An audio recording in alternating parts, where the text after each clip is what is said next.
Salut et bienvenue à toi dans ce deuxième épisode de La lecture et nous. Si tu as bien lu les titres avant de cliquer sur cet épisode, tu es déjà au courant que celui-ci est un peu spécial comparé aux autres. En effet, ce n'est pas un sujet et des jeux avec un invité, mais bien un épisode solo et plus intime. Aujourd'hui au programme, nous avons une FAQ. Je vous avais demandé de m'envoyer des questions sur Instagram pour que j'y réponde en podcast, et me voici donc à me retrouver devant mon micro pour y répondre. Si à la fin de cet épisode vous avez d'autres questions, n'hésitez pas à me les envoyer sur Instagram et j'y répondrai dans un autre épisode. Bonne écoute! Alors on va commencer avec la première question qui m'a été posée par Carsen Stan, qui est une amie à moi que j'ai rencontrée en dédicace. Wassila, si tu passes par là, je parle bien de toi. Alors elle me demande tout ce que BookTok et Booksta m'ont apporté ou enlevé, si c'est le cas. Alors pour te rassurer, ta question ne va pas servir à rien et c'est le cas pour les deux. En effet, BookTok et Booksta m'ont apporté beaucoup de choses, certes, mais m'ont aussi enlevé certaines choses comme le temps libre. Mais ça, c'est mon choix totalement personnel. C'est la faute de personne, mis à part moi. Pourquoi ce serait de ma faute? Parce que j'ai peut-être eu du mal à faire la part des choses, à me mettre un peu de distance entre du coup les réseaux sociaux et ma vie privée. C'est vrai que j'ai passé beaucoup de temps à vouloir investir dans ces réseaux sociaux alors que ça en valait peut-être pas forcément le coup. Mais c'est vrai que ça m'a beaucoup apporté de choses, beaucoup de visibilité, que ce soit pour mes lectures, enfin mon côté lecture, mon côté écriture.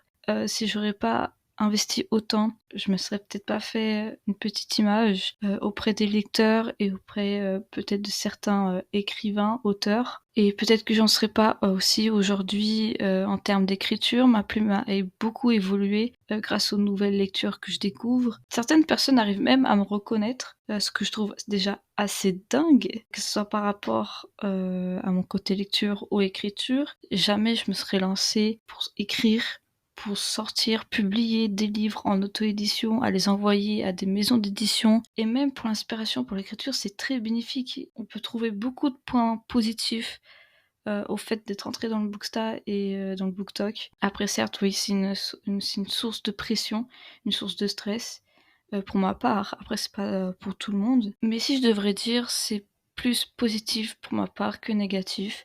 Même si j'ai dû faire une longue pause d'un mois, même pour moi, ça a été assez bénéfique. Après un mois, si c'est long ou pas, tout dépend des personnes, tout dépend du vécu. Moi, ça a été assez, je pense. Je voulais pas revenir trop tôt, je voulais pas revenir trop tard non plus. C'était pile poil parfait. De la même personne, elle me demande mon top 3 auteurs. Alors ça va être très vite parce que je sais tout de suite, la première personne, ça va être Morgane Moncomble. Je sais que je serai jamais déçue avec ses lectures. Chaque lecture est un coup de cœur assuré avec Morgane. Et franchement, c'est ce que j'adore, ce que je préfère le plus avec elle. Déjà qu'elle soit super gentille en dédicace et que ses lectures soient extra, ça rajoute encore un petit plus à la personne. Vraiment, elle est un green flag ambulant et je ne peux pas dire autre chose d'autre que ça pour elle. En deuxième place, nous avons évidemment Eugénie Dilens que je porte au plus profond de mon cœur. Pareil, elle est superbe en tant qu'autrice, en tant que personne. Je l'adore et je suis même la femme de ses personnages. Mais bon, ça reste un secret, ça reste entre nous.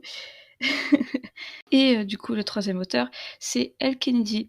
Donc on va au-delà des frontières de la France et on s'envole pour les États-Unis. Elle Kennedy, c'est l'autrice qui a écrit toute la saga Off Campus et c'est pour ça qu'elle fait partie de mes autrices préférées parce que Off Campus est une saga qui me touche énormément.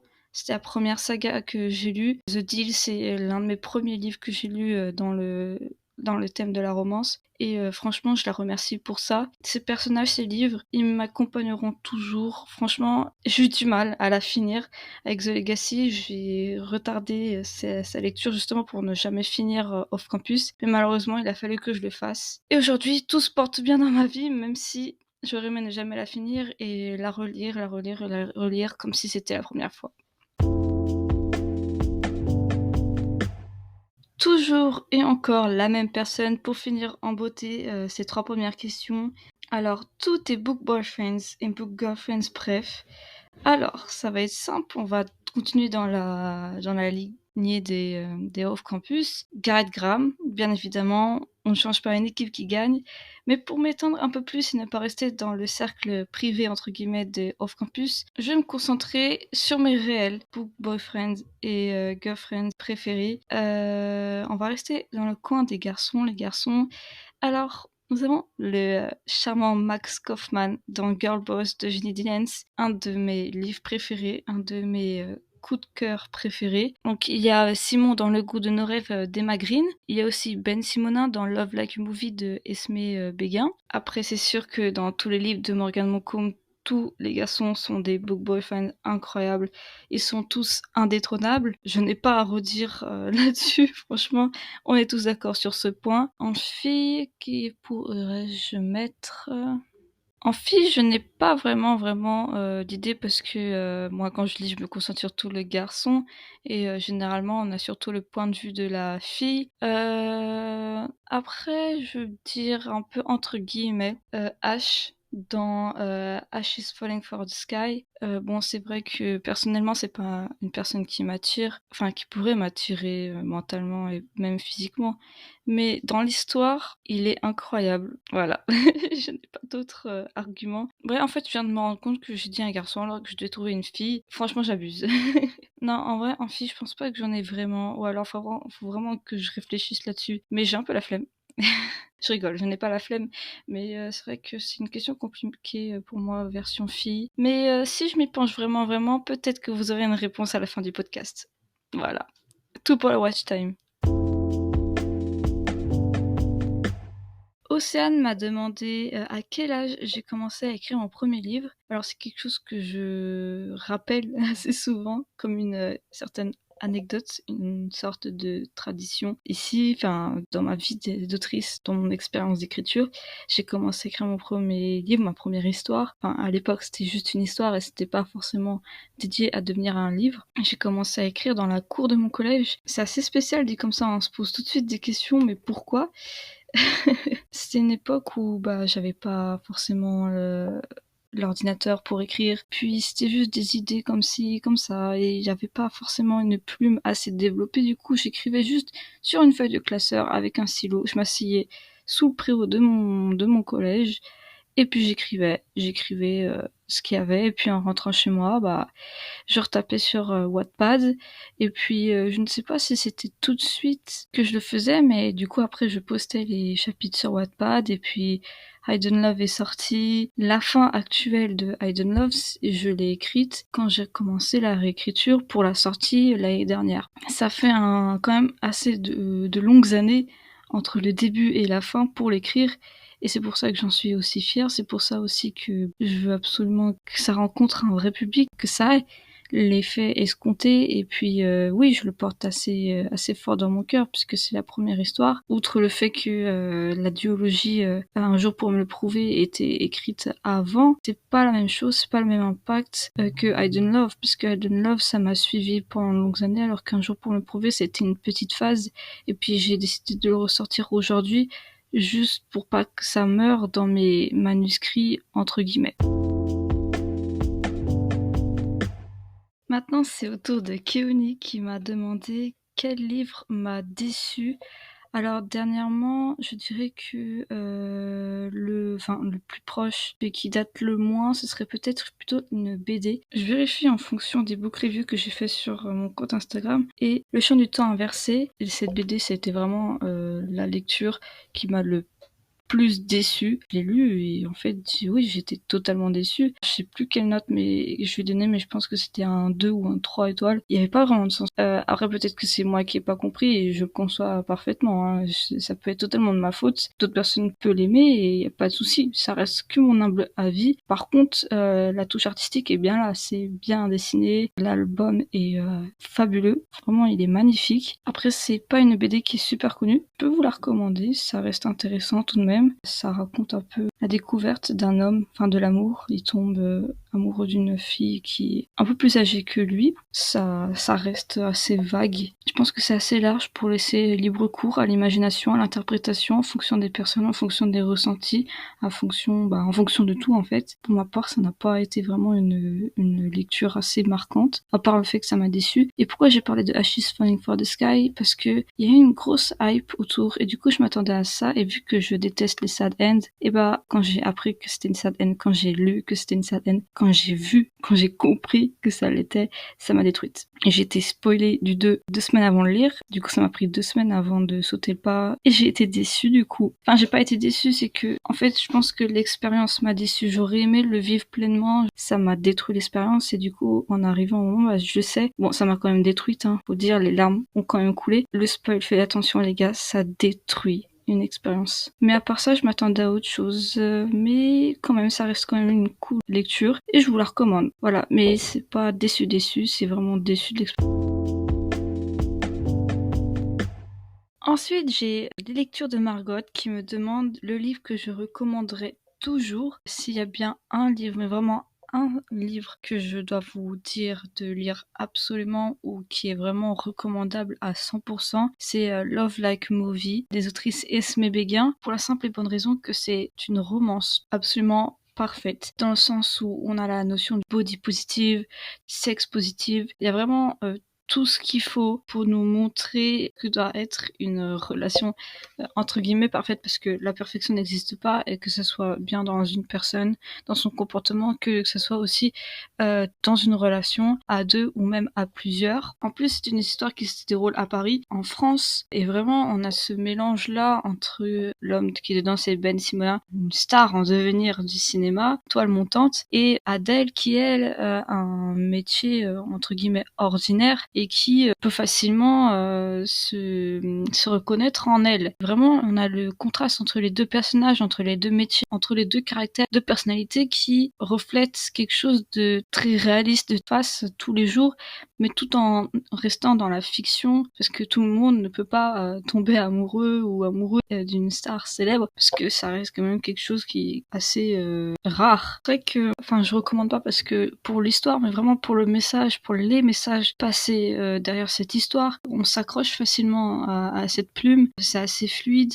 Moi, personnellement, je ne voulais pas du tout lâcher ce livre. Vraiment, c'est un gros coup de cœur. Vraiment, foncez le lire. C'est pas forcément une romance à l'eau de rose, mais c'est vraiment une romance qui vous montre qu'il y a un vrai amour entre deux personnes qui s'aiment vraiment, et foncez, franchement. Et je pense que la suite, enfin le spin-off pourrait être aussi incroyable.